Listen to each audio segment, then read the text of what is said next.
Olá, o Sala de Convidados e Entrevista está começando e o assunto do programa de hoje é a relação da ética em pesquisa com as populações vulneráveis.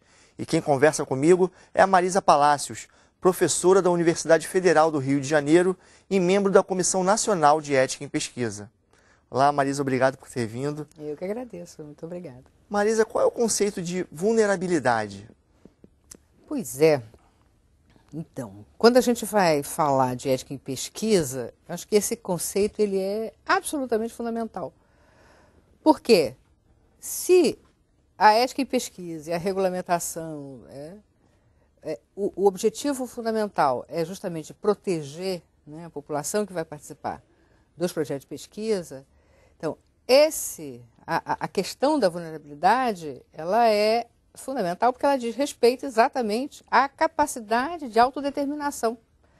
Se a gente está dizendo que um dos princípios fundamentais que rege toda a ética em pesquisa é justamente o respeito às pessoas, é o princípio do respeito à autonomia das pessoas, se essas pessoas que vão participar da pesquisa têm a sua capacidade de autodeterminação reduzida, então esse é um problema, que a gente precisa especificamente, né, estar atento, né, a isso. Então esse é o conceito.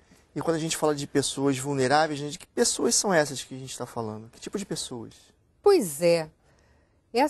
Você tem toda uma discussão, que é uma discussão muito interessante, sobre essa história da vulnerabilidade ser algo, uma característica inerente da pessoa. Como se você tivesse a Florência Luna, ela fala que é um rótulo que você coloca na pessoa, que aquela pessoa é vulnerável, ou naquela população. Mas não é bem assim, né? Que a gente deve entender essa questão da vulnerabilidade relacionada exatamente à ética em pesquisa. E mais, né, do que isso, são situações em que as pessoas podem se encontrar, podem ser transitórias ou não, enfim, são situações em que essas pessoas se encontram que as tornam vulneráveis. Temos exemplos de pacientes psiquiátricos, por exemplo? Pacientes psiquiátricos, por exemplo, crianças, por exemplo, mas não só, né? Então, você tem situações... Por que eu estou falando isso dessa maneira? O papel do Comitê de Ética em Pesquisa é justamente de avaliar as condições em que uma pesquisa é conduzida, né? E nessas condições pode ser que você tenha pessoas que são pessoas, né, que normalmente você diria que são pessoas absolutamente autônomas, né, sem nenhum problema, mas que naquela situação particular se veem em situação de vulnerabilidade. Vou te dar um exemplo. Um hospital universitário está com dificuldades financeiras e fechou suas portas, não aceita mais novos pacientes. De repente, tem um pesquisador que precisa fazer uma pesquisa sobre diabetes. Ele abre a admissão desse hospital para seus pacientes, alguns pacientes de diabetes. Diz assim, participarem da pesquisa. E esse fato, né, torna, claro, se você tem, né, uma escassez de recursos para tratamento de diabetes, sujeito que diz assim, bom, eu posso me tratar lá, se eu participar da pesquisa, eu vou participar daquela pesquisa. Minha capacidade de autodeterminação foi para o espaço, foi para o brejo. Por quê? Porque, né, que possibilidade eu tenho de dizer assim, eu não quero participar, ou eu acho que isso aqui não vai me fazer bem, né, se para mim aquela participação é a única que eu tenho a curtíssimo prazo. E a única chance até de você acessar o sistema, muitas vezes, né? De acessar o sistema. Então é uma situação de muita vulnerabilidade essa. É verdade. Agora, além de pessoas, existem também comunidades que a gente pode dizer que são vulneráveis? Pois é, quando se pesquisa em comunidades, né, em algumas comunidades de baixa renda, eu vou fazer uma determinada pesquisa, enfim, em uma comunidade de muito baixa renda, né? Então, a chance Quer dizer, de muito baixa renda significa o quê? Pessoas que tenham muitas carências e pessoas que tenham um nível, né, educacional muito baixo, né, pessoas analfabetas muitas vezes e tal. Então a chance do pesquisador, né, explorar efetivamente essas pessoas é muito grande. Por quê? Porque as pessoas têm dificuldade de compreender quais são os propósitos da pesquisa. E veja bem, quando você vai participar de uma pesquisa, o que se espera? Se espera que o sujeito, né, compreenda perfeitamente o que é que vai se fazer naquela pesquisa e que ele, né, participe da pesquisa de uma forma assim, né, decida, né, que ele tenha liberdade de decidir e tenha liberdade de decidir se ele quer mesmo participar daquela pesquisa. Né? Então ele vai fazer uma avaliação, inclusive da relevância dessa pesquisa. Agora, para ele participar dessa pesquisa, ele tem que assinar um termo de consentimento, é esse Exatamente. o nome, né? Termo de consentimento. E o que vem nesse termo de consentimento? O termo de consentimento, na verdade, ele é parte desse processo. Um processo que é um processo de interação entre o pesquisador e os sujeitos de pesquisa, né? Em que o pesquisador ele se compromete em falar, em explicar, né, com bastante detalhes, né, todo o projeto de pesquisa. Não só explicar o projeto de pesquisa em termos dos procedimentos, mas principalmente quais são os seus objetivos, para que ele quer fazer isso, por quê. Ou seja, ele tem que explicar de forma que aquele sujeito de pesquisa possa compreender. Né? E o termo, então, ele cumpre, né, com um papel de deixar isso documentado. Mas só. Por que eu estou dizendo isso? Porque esse processo de interação ele vai além do termo de consentimento. Né? O termo de consentimento é, vamos dizer assim, o fecho disso. Digo isso porque tem uma pesquisa que uma ocasião a gente examinou na Comissão Nacional, em que o sujeito apresentou, era uma pesquisa de contraceptivos. E o pesquisador apresentou como um processo, né, de consentimento, um vídeo. Então, qual era a proposta dele? Ele apresentaria o vídeo, um vídeo que foi especialmente feito para aquela ocasião, em que se apresentava às mulheres o funcionamento mesmo do próprio corpo, né, que isso era algo que para uma população de muito baixa renda não era conhecido, enfim, né? E todo esse processo de fazer as mulheres compreenderem como é que funciona o seu corpo e daí poder compreender o que era o projeto, né, de um determinado contraceptivo qualquer. Enfim, então, assim, é essa um pouco, né, a ideia do tal consentimento. Para isso, que eu acho que é interessante, quando você me perguntou qual é o conceito de vulnerabilidade, a capacidade de autodeterminação, ou seja, essa vinculação à capacidade de autodeterminação, ela é, né, obviamente, como a resolução, né, a define, e é o que chama mais atenção exatamente por conta, né, dessa vinculação ao próprio consentimento, né, à autonomia das pessoas.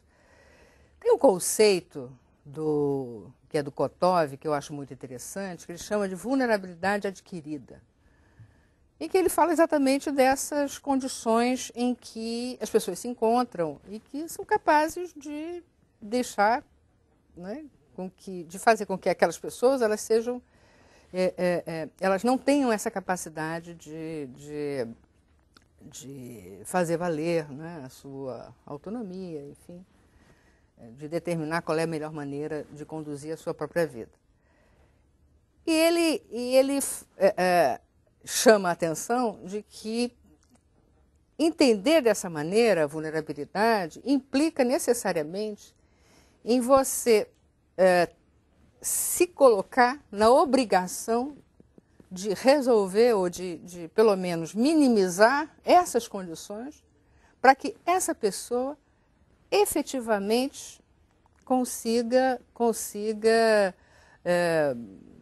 autodeterminar-se, ou seja, consiga escolher, né, de forma livre a condução da sua vida, né, no caso particular, né, da pesquisa. Mas existem pessoas assim, tipo, pacientes psiquiátricos, crianças, né, bebês, que não têm condições, né, de decidir. E aí, como é que se faz? Existe um responsável por ela? O que acontece nesses casos? No caso dos pacientes psiquiátricos e de crianças, de uma maneira geral, a finalidade da resolução é sempre proteger as pessoas, né?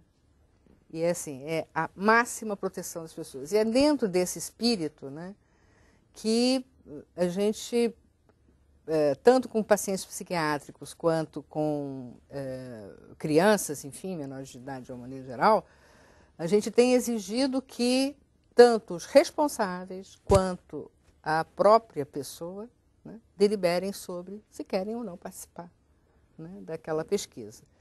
Então, assim, nesse sentido, que isso é sempre uma coisa muito controversa, enfim, as pessoas resistem um pouco a isso, mas, assim, toda criança, na medida, obviamente, da sua compreensão, ela pode e deve deliberar sobre se quer participar ou não da pesquisa.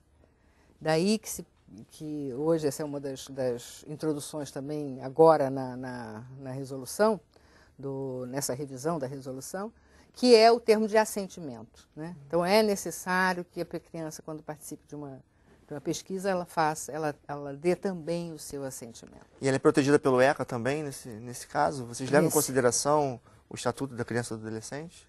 Sem dúvida. O Estatuto da Criança e do Adolescente garante que tanto a privacidade quanto o direito, né, de autodeterminação seja garantido na medida da capacidade das crianças, né? O Sala de Convidados Entrevista vai fazer um rápido intervalo. Não saia daí, que a gente volta daqui a pouco.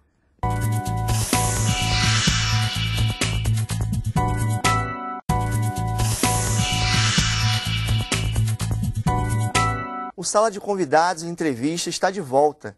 E quem está comigo aqui no estúdio é a Marisa Palácios, professora da Universidade Federal do Rio de Janeiro e membro da Comissão Nacional de Ética em Pesquisa. Nós estamos conversando sobre a relação da ética em pesquisa com as populações vulneráveis. Marisa, a gente terminou o bloco falando sobre crianças, né? Agora eu queria falar um pouco sobre os adolescentes, né? Eles também precisam do consentimento dos pais, né? Mas muitas vezes esses adolescentes, principalmente falando da parte da sexualidade, eles consultam o Sistema Único de Saúde, o Sistema Público de Saúde, sem os pais, né? Muitas vezes por conta de vergonha, alguma particularidade. E no processo de aprovação de um projeto de pesquisa, eles também podem participar sem o consentimento dos pais? Existe alguma lacuna na Resolução 96 que permita isso? Pois é, então. Teve todo o processo de avaliação ética de um projeto de pesquisa leva em conta justamente aqueles 4 princípios que a gente estava falando, né? Da autonomia, beneficência, não beneficência e justiça. O que ocorre, vou te dar um exemplo, né? Se tem um projeto de pesquisa em que se quer conhecer gravidez na adolescência, né? Ou gravidez, enfim, ou até um pouco pior, né? Aborto praticado na adolescente. Que é muito comum os adolescentes esconderem, né, dos pais, né? Pois é. Então, aí você fica numa situação extremamente complicada, na verdade. Assim, o sistema de saúde é capaz de saber que aquela menina ela fez um aborto. Mas você não tem como... Como é que você faria uma pesquisa, né, em que você quisesse conhecer quais são as condições, ou mesmo em que medida que ocorre, né, aborto na adolescência? Se você não for atrás, né, se você não for, seja na comunidade, enfim, ou mesmo no próprio sistema de saúde, você não tem como saber, ter essa informação. Você não tem, e a criança e o adolescente, ele jamais dirá que praticou um aborto, ou que está grávida, ou coisa que o valha, se você tiver que solicitar uma aprovação do pai ou da mãe. Ao contrário, você pode, inclusive, se você exigir que você faça isso, ou se você for, né, enfim, atrás dos pais, você é capaz, inclusive, de criar ou de produzir malefícios para essa criança, para esse adolescente. Por outro lado, é importante que o sistema de saúde como um todo conheça as condições em que isso acontece. Claro. Então, assim, como é que você faz uma pesquisa desse tipo? É bom fazer? É bom fazer. É bom ter essa informação? Claro que é bom. Isso vai produzir transformações na assistência à saúde? Sim. Vai proteger essa população? Vai. É preciso essa informação. Então, mas você só terá essa informação se você, né, não for atrás do pai. Claro. Então, não tem por que você ir atrás. Ou seja, nesses casos, é claro que é possível aprovar o projeto de pesquisa sem a autorização formal do pai. Jamais sem a autorização do adolescente. Do adolescente. Jamais. E você acha que agora, nesse processo de revisão da Resolução 96, esse é um assunto também que vem à tona, a ser pensado? Olha... Do termo de consentimento, né? O termo de... O que está introduzido hoje nessa nova resolução é o termo de assentimento, né? Então, os advogados dizem que o próprio Código Civil já autoriza, a partir dos 16 anos, né, enfim, até a participação mesmo em pesquisa. Tem determinadas situações, né, por exemplo, um teste de um determinado medicamento que é extremamente, enfim, perigoso. Estamos falando de crianças terminais ou adolescentes terminais, né, com doenças graves, com câncer, etc. Se vamos colocá-los em pesquisa, nesse caso, por exemplo, eu acho que é de bom tom ter a aprovação dos pais. Porque essa é uma condição que protege ainda mais a criança. Então, o que for necessário, né, o que for para proteção maior dessa criança, não tenho nenhuma dúvida de que é o melhor a ser feito. Entende? Agora, dentro dessa área da vulnerabilidade, né, além da biomédica, existem outras áreas, por exemplo, humanas, sociais, que trabalham a vulnerabilidade? Pois é, assim, tem outras áreas em enfim, cujas pesquisas, né, estão sujeitas a essa regulamentação, né? Ou seja, são pesquisas que trabalham com humanos, enfim, né? Então, se você teve um projeto se você tem um projeto de pesquisa, por exemplo, né, com populações, sei lá, indígenas, vamos dizer, em que se quer expor determinadas fragilidades, enfim, dessas populações, ou que impor, inclusive com divulgação, né, dos resultados de pesquisa, seja com, agora que está em moda, né, essa discussão, que está em moda, não, assim, está mais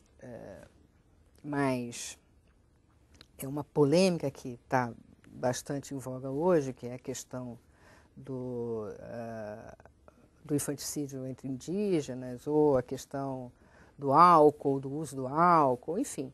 Mas são questões que vão acabar estigmatizando uma determinada população. Você não pode discutir, por exemplo, o infanticídio se você sem algumas ponderações, claro, né, daquela cultura, daquela... Né, ponderações antropológicas, né? Exatamente. Então, né, não dá para você simplesmente propor e achar que se uma criança morreu, aquilo ali é, né, o infanticídio, né, e isso está...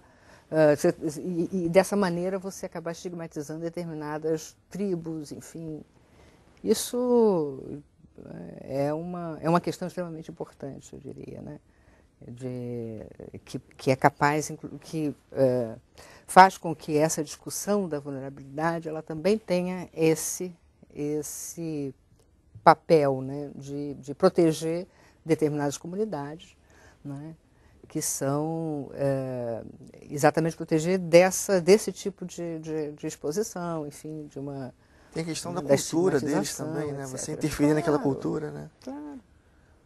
É um trabalho, você acha que é um trabalho mais difícil de ser feito com essas comunidades, principalmente indígenas, né? Pois é, então assim, no que diz respeito à pesquisa com essa população, há que ter sim muito cuidado, né?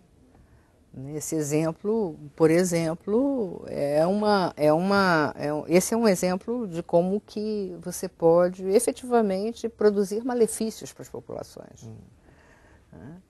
Agora, esse projeto de pesquisa ele tem que passar, além dos CEPs, né? A aprovação dele também tem relação com a FUNAI ou a FUNAI não tem nenhuma Não, a FUNAI também tem que aprovar. A FUNAI tem que aprovar e a Comissão Nacional de Ética em Pesquisa também tem que aprovar.